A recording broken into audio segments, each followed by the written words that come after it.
dica para você, mulher brasileira, mulher que gosta de andar perfumada, mulher bonita do meu Brasil. Hoje é sexta-feira e hoje é dia de você pegar a Gillette e passar no box.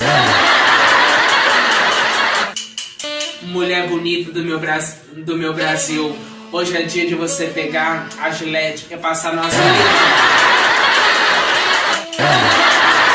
Mulher que se cuida, mulher brasileira, mulher cheirosa. Vamos pro intervalo, depois a gente volta.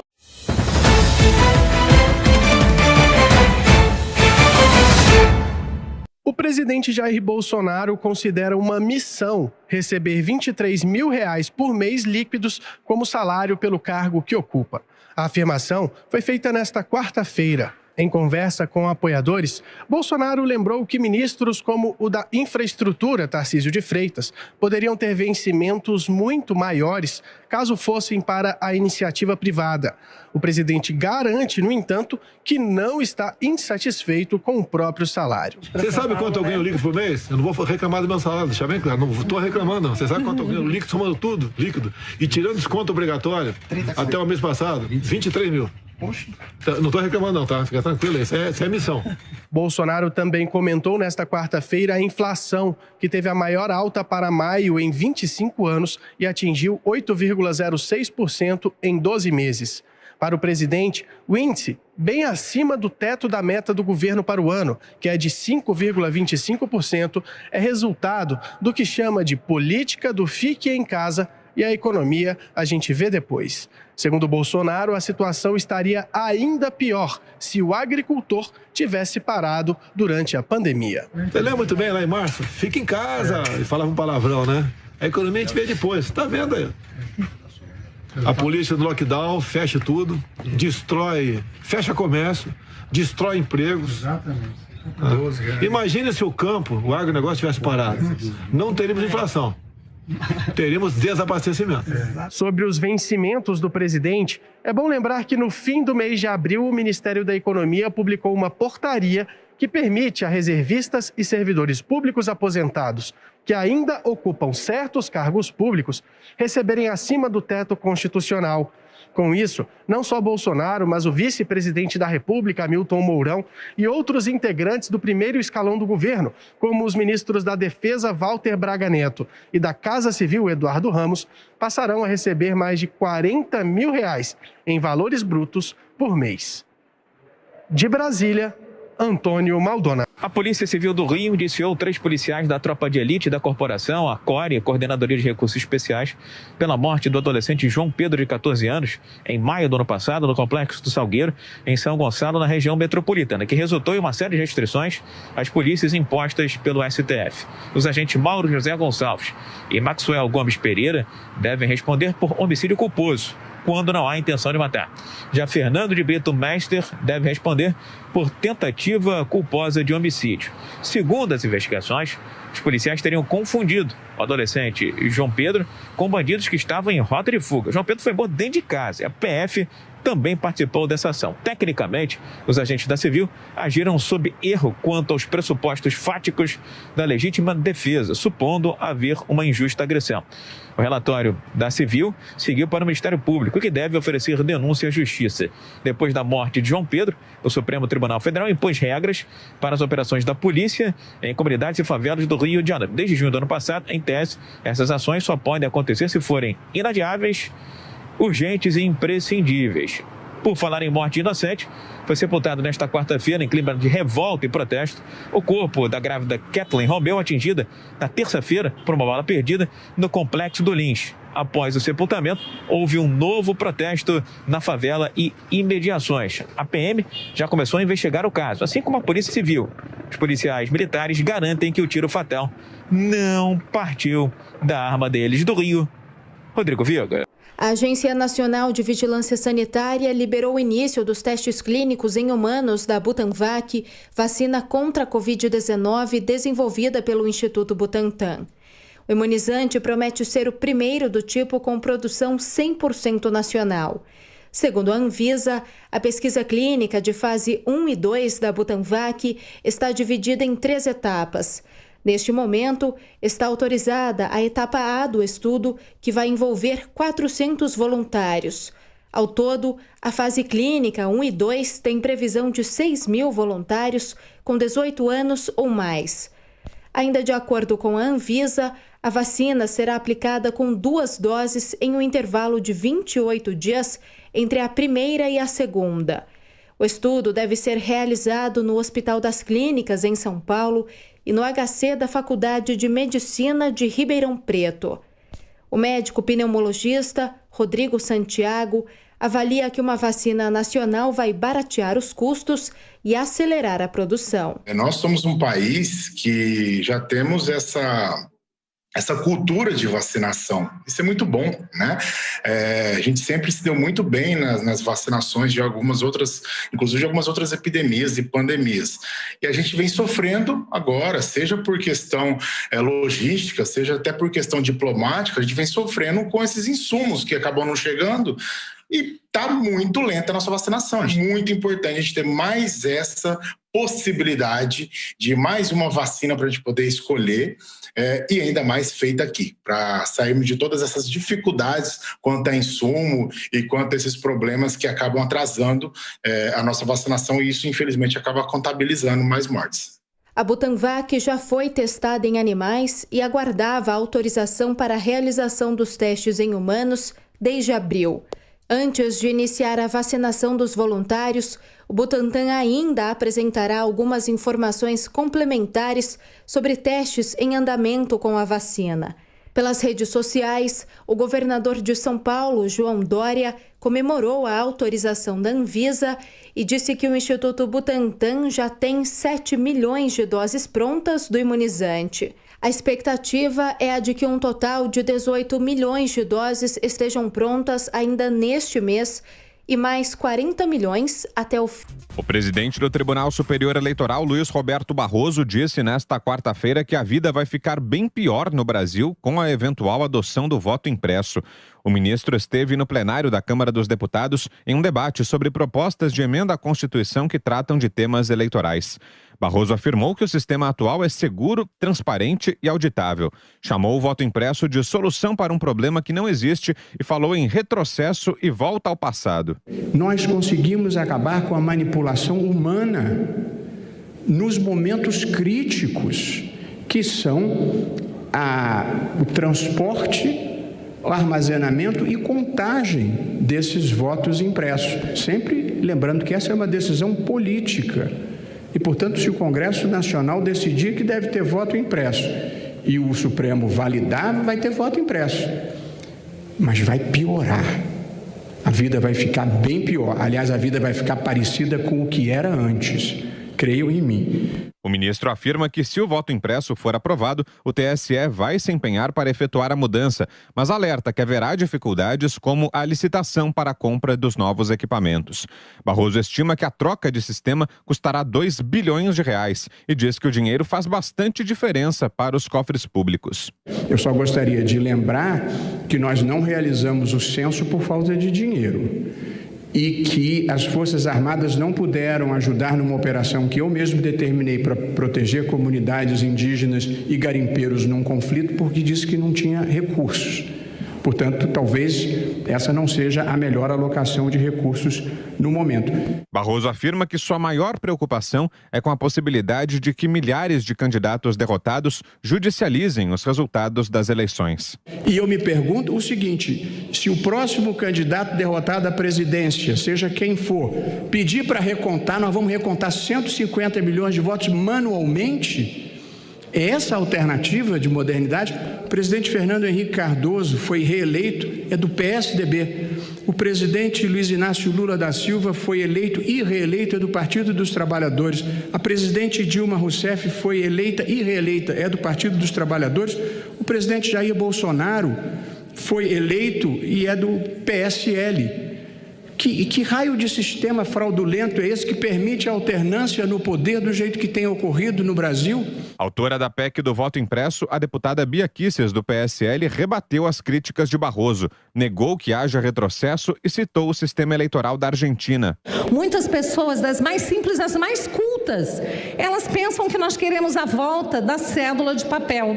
Ministro, nós queremos aprimorar o sistema, como, por exemplo, o sistema argentino, que é a urna de terceira geração. As urnas da Argentina, elas contam com a urna eletrônica, a máquina de votação e também a impressão para que se possa conferir o resultado. A PEC do voto impresso está sendo discutida em uma comissão especial da Câmara dos Deputados. Para que a mudança aconteça a tempo da próxima eleição, o texto precisa ser aprovado no Congresso até outubro deste ano. Pela proposta, as urnas eletrônicas continuariam sendo usadas, mas após cada voto seria impresso um comprovante. Esses papéis ficariam armazenados em um recipiente lacrado e não iriam para as mãos do eleitor, mas poderiam ser usados para auditoria em caso de questionamentos. Nesta quarta-feira, a CPI ouviu o ex-secretário executivo do Ministério da Saúde, Elcio Franco. Ele foi o número 2 da pasta na gestão de Eduardo Pazuello. Elcio Franco contradisse o Instituto Butantan e declarou que as negociações pela Coronavac não foram interrompidas em 2020. Ele argumenta que o governo não comprou a vacina no ano passado, pois a fase 3 de testes não estava concluída. O ex-secretário usou a expressão cemitério de vacinas. A fase 3 de estudos clínicos de desenvolvimento de vacinas, ela também é considerada como cemitério de vacinas, porque pode haver um insucesso no desenvolvimento da vacina. Então seria o caso de perguntar quem mentiu sobre isso. O ex-ministro Pazuello ou o doutor Dimas Covas, presidente do Instituto? Eu acredito que foi uma questão de percepção do doutor Dimas Covas, mas a área técnica estava sempre acompanhando o desenvolvimento da vacina. Destaco mais uma vez, o nível de incerteza no desenvolvimento da vacina durante os estudos clínicos de fase 3, ainda mais considerando o período curto em que isso aconteceu. As vacinas são desenvolvidas em torno de 10 anos, uma das que foi mais rápido foi em 4 anos, e essas contra a Covid, todas elas foram em torno de 1 ano. O ex-secretário foi exonerado em março e chegou a afirmar que o ministério não compraria vacina chinesa. Ao amenizar a declaração, Elcio Franco destacou que o governo faz tratativas com todos os laboratórios. Então, naquele momento em que foi assinado o contrato, ela já estava bem avançada e tinha grandes chances de ter sucesso.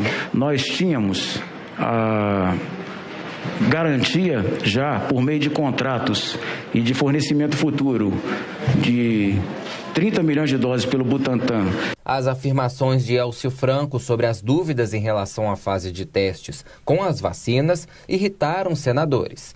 O relator Renan Calheiros e o líder do governo no Senado, Fernando Bezerra Coelho, ambos do MDB, discutiram. O secretário respondeu, senador, por diversas vezes, por que não repassou dinheiro para o Butantan? Não repassou dinheiro para o Butantan porque não estava concluído a fase 3. E porque a tecnologia da Coronavac não tinha nenhuma transferência a ser feita. Então a ordem pública que o presidente da República deu não serviu para nada? Não vale para nada? Pelo contrário, como o documento que ele citou do Tribunal de Contas. O governo do presidente Bolsonaro, em agosto, colocou mais de 1 bilhão na compra da vacina da AstraZeneca. Em um dos momentos de maior tumulto da sessão, os senadores votavam requerimentos de convocação e pedidos de informação. O senador Marcos Rogério, do DEM, se colocou contra, alegando curto prazo, e foi confrontado por Otto Alencar, do PSD. É bom registrar o voto do senador Marcos Rogério, do senador Luiz Carlos Raio, contra a investigação da morte das parturientes. Não seja covarde, senador. Não seja covarde. Não seja covarde. Não faça isso. Não faça isso. Covarde é Vossa Excelência. Não faça isso. Vossa Excelência sabe o respeito que eu tenho por Vossa Excelência, mas não faça isso. Não faça isso. É quem está no governo. Logo depois, os dois tiveram que ser acalmados por outros senadores. Otto Alencar chegou a se levantar em direção a Marcos Rogério. Com os ânimos mais calmos, o depoimento foi retomado e os senadores questionaram Elcio Franco sobre as negociações com a Pfizer. Ele argumenta que o governo deixou de responder apenas 1,5% da empresa. Se referiu a uma uma correspondência que a Pfizer nos mandou. E o Ministério, assim como o STJ e o governo do Distrito Federal, ele sofreu um ataque de vírus e a minha caixa de e-mails ela ficou inoperante e de todo o Ministério entre 5 de novembro e 12 de novembro. Também o presidente da Pfizer, o senhor Carlos Murilo, que esteve aqui, tinha meu telefone e poderia ter se comunicado caso houvesse algum gap nas negociações com a Pfizer. E ele tinha o telefone também. E o senhor não tinha o dele? Ele tinha o meu e eu tinha o dele. Porque estão aqui as mensagens que foram mandadas, todas... Ao analisar as mensagens, aconteceu em determinados dias, você tem os e-mails aí? Pode distribuir, por favor. A Pfizer, às vezes, ela mandava um e-mail e reiterava no mesmo dia 3 ou 4 vezes. O ex-secretário executivo nega a existência de gabinete paralelo na área da saúde. Elcio Franco foi questionado sobre nomes de possíveis conselheiros do presidente Jair Bolsonaro. Arthur Weintraub. É um assessor do presidente, encontrei com ele em uma cerimônia no Palácio do Planalto. Paulo Zanotto. É médico, senador? Aquele que eu participei. Não, eu não me lembro. Esteve no vídeo em reunião com o presidente da... Não me lembro, não, acredito que não. Porque eu nunca tive contato com ele. Carlos Bolsonaro. Não, senhor. Como esse grupo agia sobre as políticas do Ministério? A que grupo o senhor se refere? Esse grupo do gabinete paralelo, segundo eles próprios, gabinete das sombras, que se reunia... Que eu tenha conhecimento, esse grupo não teve nenhuma ação sobre a gestão do Ministério ou das suas secretarias finalísticas. Já na reta final da sessão, Elcio Franco disse que o Ministério da Saúde não era consultado sobre projetos e portarias do governo federal. Ele foi questionado pela senadora Simone Tebet, do MDB. E sobre o uso de máscaras vem a minha primeira pergunta. O Ministério da Saúde era consultado oficialmente ou extraoficialmente sobre projetos do governo federal, sobre não só as portarias do próprio Ministério, mas decretos baixados pelo presidente da República a respeito de política sanitária no combate à pandemia? Que eu tenha conhecimento, não. Nem para as nossas portarias, nem com relação a essas informações. Com relação a portarias de fronteira, por exemplo, nós éramos ouvidos na Casa Civil e outros temas que eu não me recordo agora, que nos chamavam para discutir na Casa Civil. A CPI aprovou 19 requerimentos nesta quarta. Apontado como membro do suposto gabinete paralelo da saúde, o deputado Osmar Terra foi chamado a depor. Também foi convocado o secretário de Comunicação da Presidência da República, Felipe Pedre, e a coordenadora do Programa Nacional de Imunização, Franciele Francinato. Está prevista uma acariação entre ela e a médica Luana Araújo sobre a vacinação de gestantes. De Brasília... O trabalho remoto na Petrobras pode estar com os dias contados. Segundo fonte da Jovem Pan, a ideia é que todos estejam presencialmente, ou pelo menos a maioria, a partir de outubro deste ano. O trabalho remoto foi adotado pelo ex-presidente da Petrobras, o economista Roberto Castelo Branco. Isso, inclusive, desagradava bastante o presidente da República, Jair Bolsonaro, além da política de preços que vinha sendo adotada na gestão de Castelo Branco.